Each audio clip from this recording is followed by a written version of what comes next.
Hello, my name is Ashley Bishop. I'm sports producer for BSPN, part of B2B TV in the town of Barnstable. And I'm here today sitting down with Coach Tom Turco as our first and premiere episode of Coach's Corner. Coach Turco, of course, head coach of the girls volleyball team. This is his 34th season, 18 state championships, over 700 wins in his career. So it was fitting that we were going to start with you, Coach Turco. So we just want to talk a little bit about the season and about your perspective as a coach. And then, of course, we want to talk to you about Dig Yellow Knight. So thank you for being here. Thank you for having me. Yeah. So I think the most interesting thing, obviously for all sports, but specifically for volleyball this year, is that you're coming off like a fragmented, weird spring season last year. So the kids that you have on varsity haven't really all experienced a real varsity season, so this is the first time. Have you seen like a difference in how their development is and how they're facing challenges? Well, it's a longer season for sure. You know, it took us towards the end of the season, the championship match, to actually, gel together as a team and and get that championship victory. So this year, it's a longer season. We're playing all the top teams in the state. We've got right now 9 matches against top 10 teams, and we're excited about that. We think it makes us better, and it's exciting volleyball. So you do have some players that have some experience. Who are kind of like the players that you're relying on as leaders this year? Well, we always rely on our seniors, and again, that, leadership is developed. Leadership just doesn't happen, after the team is selected. Leadership is going through the trials and tribulations and the challenges, both on and off the court of a season. Mm-hmm. I've always had all my seniors as captains. It's just something that we've done traditionally in the program, and we rely heavily on our seniors to lead the way. Laura Cogswell has been really solid at setter. Is she someone that, you see as having another all-scholastic campaign this year? Yeah, she's a driven athlete. She's definitely a leader on the court. Kids look up to her, and, she's involved in every play. She's just she's a rock out there. Every single ball goes to her in every single play. So, the other night, that was a long night for Laura. She didn't get off the floor. Right. So you've had 4 games so far, 2-2. 2 games so far have gone 5 sets. Of course, this week against Hopkinton, down to the final point in a really exciting game. So what does opening the season with like those kind of games do for you down the road, contention for state tournament? Well, 2 losses could have happened in any year because we schedule tough.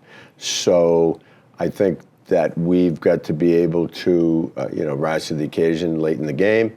And, this is invaluable experience, what they're going through. And this is why we schedule like this.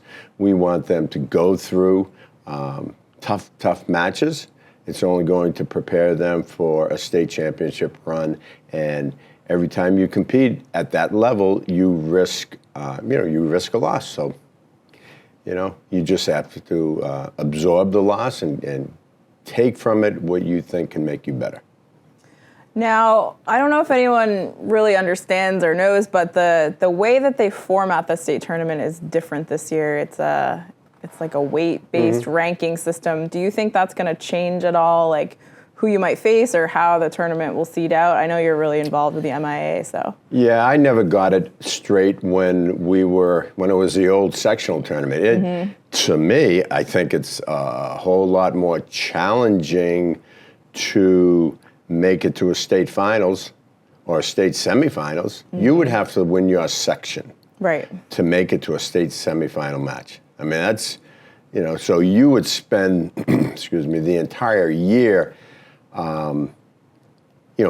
watching and scouting and breaking down just those 2 or 3 or 4 teams in the section that you had to have that opportunity to play to advance to a state semi. Now you don't know who you're going to play. Right. It's an interesting concept during a COVID environment. because it's statewide. So it's kind of like an NCAA flavor. It's, you know, they take the top 32. Where are you going to rank? They have 4 different sections. And yeah, it's weight-based, which I think is fine. Right. You know, and people are trying to figure out the math, and it's impossible. Right. So I heard from the MI2A that they are going to post the rankings weekly. I haven't seen them yet, but, Right. And I don't know when they're going to start, which was a question that a lot of coaches were asking. Is this like, you know, a surprise party? Right. You know, we find Where do out, we land? you know, where you're going to land. So it is. I mean, in the COVID era, you know, a lot of coaches are wondering why they want to put people on buses and have them travel across the state Right. in a mask and that thing. But I just think that, you know, on the other end, it's pretty exciting, and I just think it's going to make for a great tournament. Yeah, I mean, I think it's going to change a lot. You're not going to always see the same, you know, players in the sectional tournaments like you go through. No. So yeah, it should be exciting. So obviously, you know, the legacy of your program and you know, the banners that cover the gym, even though I think a few are missing from up there. They got to go back, got taken down for the new scoreboards. But how do your players, like your current players, like deal with those expectations? It must be a lot for them to kind of have that weight and that expectation. Yeah, that's a question you'd have to ask them. We don't really talk about it. We did have the discussion the other day that, you know, they're not on any of those. So, you know, we can't rely on past glories. We have to, you know, blaze our own trail and you know, and look as not, you know, repeating or continuing, but you know, this 1 year is their year. This Right. 1 year is, you know, especially the seniors. This 1 year is theirs. And you know, we talked about it. Despite 2 losses, you know, they can play with the best in the state. Right. And this wasn't, you know, if the second and third game went like the first game, I'd be, you know, talking about something different. But, Right. You know, they came back, they battled back, and they played tough all night. Right. Yeah, I mean, you know, you got to talk about like the resiliency of especially the senior class, just thinking about all they've gone through over the past few years and wearing the mask still. You know, I think you're the only sport that is in masks this year since you're indoors. So, you know, all those challenges, I think, will make them more competitive, I'd say, when you start facing those, you know, tournament situations down the road. Everybody's got to wear a mask indoors. Right. So it's, you know, the people on the other side of the court have to wear a mask. And I'm not shy about walking up to the lower official and saying, the girl with the chin strap, not wearing a mask, who's at an advantage playing, needs to put her mask up, or, you know, we need to pause for a minute. Right. So it's an even playing field all the way around. Right. It's still so hot. Yeah, it really is. It's. I mean, when we take timeouts, not timeouts, but when we take breaks and stuff, I encourage them to go outside for a couple minutes. Right. Get some fresh air. Yeah. Brutal. So that's exciting. It seems like, you know, you're starting to kind of come together and find your rhythm as a team. But I did want to talk a little bit. You've got your shirt on, you know, kind of about some of the other stuff that your team does. And obviously the Dig Yellow tradition is something that's become a big part of who you guys are. Can you just talk a little bit about where that came from? Yeah, Dig Yellow is to honor Olivia Brote, who her last volleyball season was 214. She graduated in the class that spring in 215. Went on to Babson, played, and then you know, got cancer, and a couple of years later she passed away. And we had a Dig Yellow night when she was with us, and we've carried on that tradition.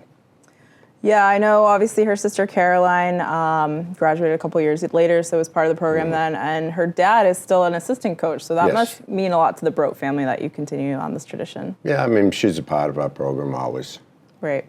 Yeah, I mean, number 3 was her number. It's retired. I saw that with the new uniforms you pulled out, put that one on the bench. So, Yeah. do you think the girls still kind of like understand, like why you do the Illinois? I know they're a little farther away, right, each year. Yeah, but they know the importance it holds. They may or may not have known Olivia. A lot of them had her as a camp coach, Right. In the rec camp. And, these kids that are on the team now have been following this team, for a long time. So they've seen her play. Right. But they know the importance of this night for this program. Great. So I mean, they were the first ones when we got our new uniforms.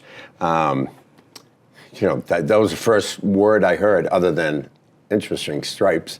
But which really, we get a lot of compliments on those. Hey, I mean, Well, but one of the first things they said was number 3 is in here.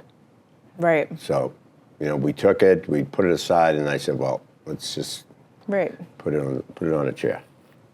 So that game is Thursday, Yes. coming Thursday against Falmouth at 5 o'clock. Yep. So you encourage everyone that comes to wear yellow. Are you giving Absolutely, out? yes. Giving out T-shirts and all. No. No, you got to be a special person Unless to get Damon the can T-shirt. make a massive run. Yeah. So obviously encourage that's a everyone. call I'm going to make right after this interview.